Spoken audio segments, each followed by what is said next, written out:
The big supermarkets, Woolworths and Coles, take on the large beverage supplies almost every week. And those beverage and food suppliers are humbled before the power of these mighty retailers. Then finally, Woolworths and Coles decided to slash the price of VB and Crown and other Foster's brands. And Foster's took them on. Never before has a major supplier done this. They cut back the supply of their beer products. Everyone in Australia in the food and beverage industry held their breath. What would happen next? My guest, Paul Donaldson, is the marketing director of Foster's, and he won't use the word buckled, but I will. Woolworths and Coles buckled.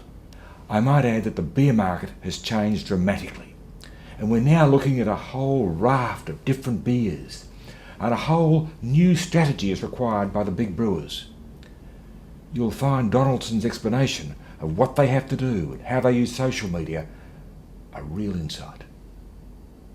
When you came to Foster's from Cadbury Schweppes, what were the differences that you saw between the soft drink business and the beer business as it was being practiced at Foster's? I think beer, I often say this, there's nothing that males pay $5 for that they care as much about as their beer. So there is, for what it is, for a bottle of beer, there's a very high level of engagement and passion. Whereas soft drink, I worked on brands like Solo and Schweppes and Red Bull, and they have high loyalty and all that sort of thing, but the level of passion around them is nothing like beer. So soft drink, a large part of the soft drink game is about availability. So Schweppes used to go to war with Coke, around fridges and impulse distribution. Probably one of the great things about CCA is its impulse distribution model. So a lot of it's about that. If you're going to buy a bottle of water, often it's availability and price that drive your decision. Is it nearby when you need something?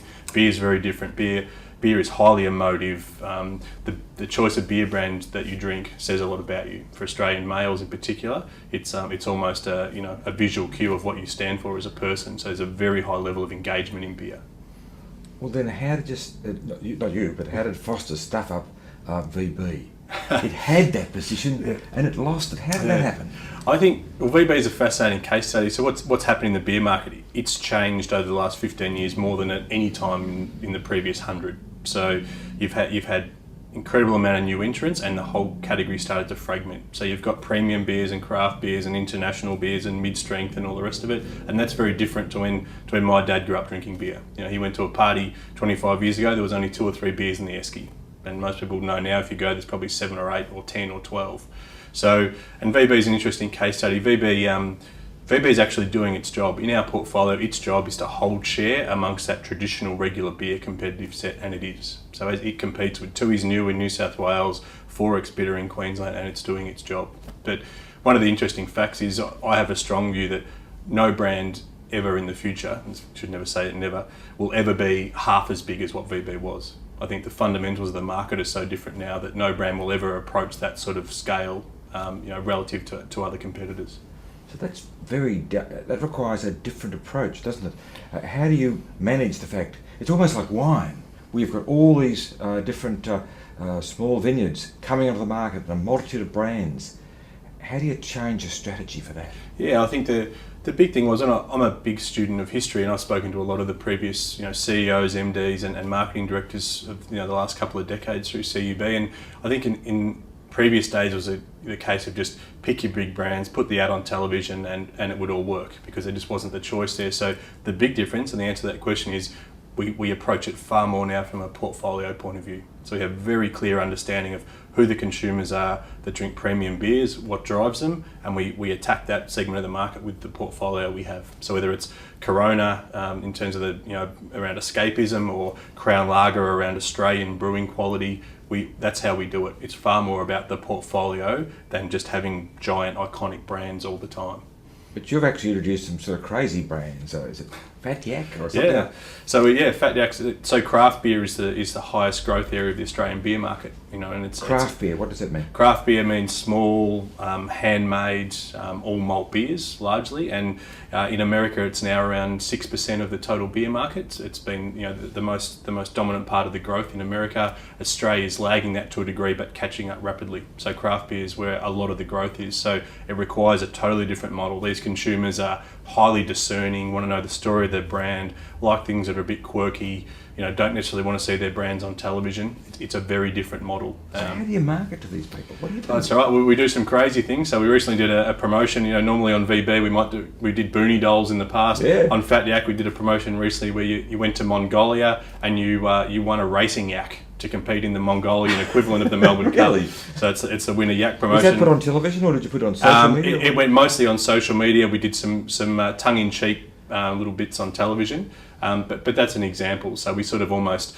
parodied some of the big mainstream beer advertising ourselves, because these consumers are a little bit cynical of some of that, reasonably well educated and all the rest of it, so they see through a lot of it, and this was a great example of something very different. And I think as we speak, the winners are in Mongolia, literally in a nomadic herd in Mongolia with a yak that's about to race.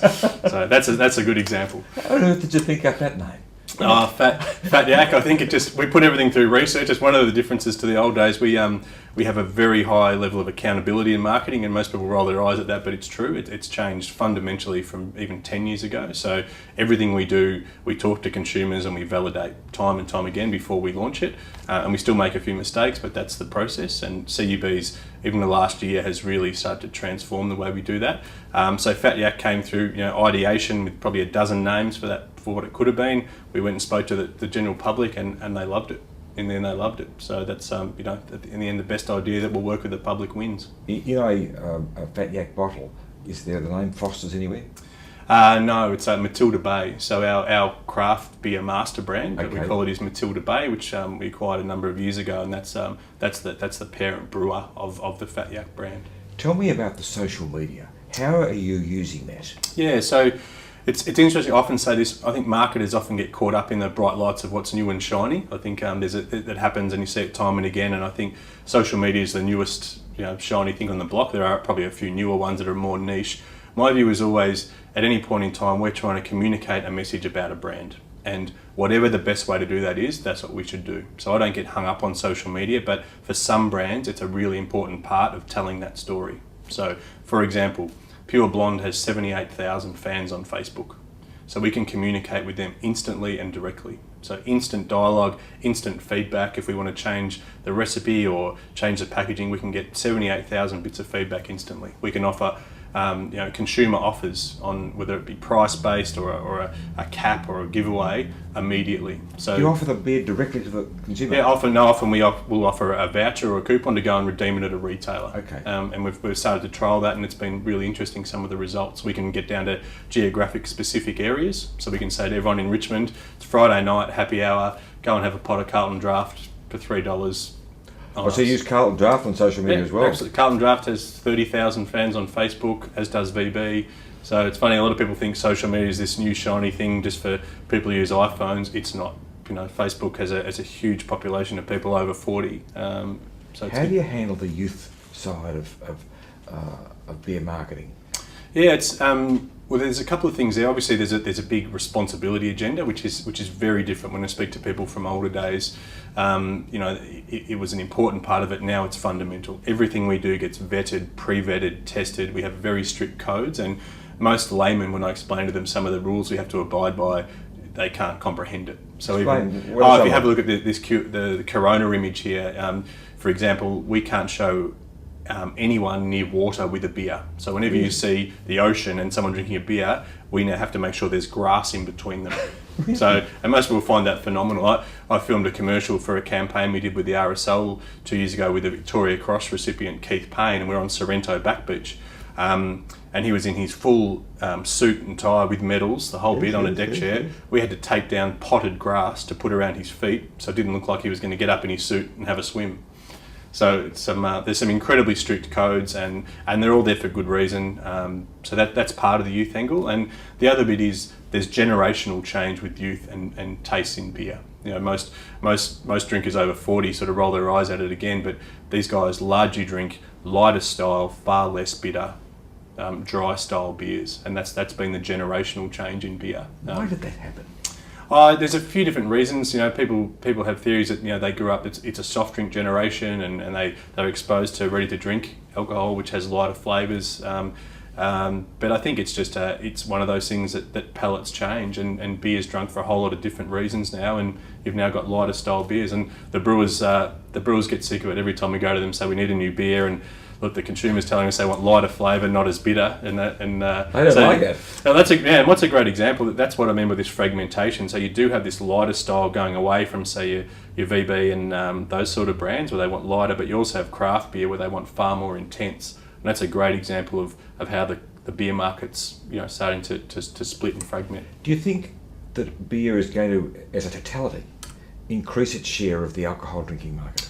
I think that's one of our challenges. John Pelez has brought that into the thinking. We haven't been talking about that a lot in the last few years. I think it can and it should. I just think we've been probably distracted away from doing that. I think that's clearly now on the agenda, is how do we go after occasions that other alcohol categories deliver on. And I think it absolutely should do that. And we have, for us at the moment, that's a big part of our innovation agenda. It's another bit that, again, is probably a bit different now to previous. We have a very clear and defined innovation agenda going out 4 and 5 years. In the craft beer market, is that dominated by a whole lot of small brewers, or are the big guys basically coming in there? Yeah, I think there are a number of small brewers, and that's been great for the industry. However, what you do see is the big brewers learning and evolving there and having different models of participation. So particularly Lion Nathan, our competitor, have a number of strategic investments in craft brewers, and we obviously acquired Matilda Bay. So you still have quite a lot of that market that relates to the two big brewers as well. And I think that's a great lesson of how do we participate in an evolving market. It's just a different form of model, a much smaller stake with less control, but certainly exposure to that level of growth and some of the crazy thinking that the smaller craft brewers do. Thank you, Paul.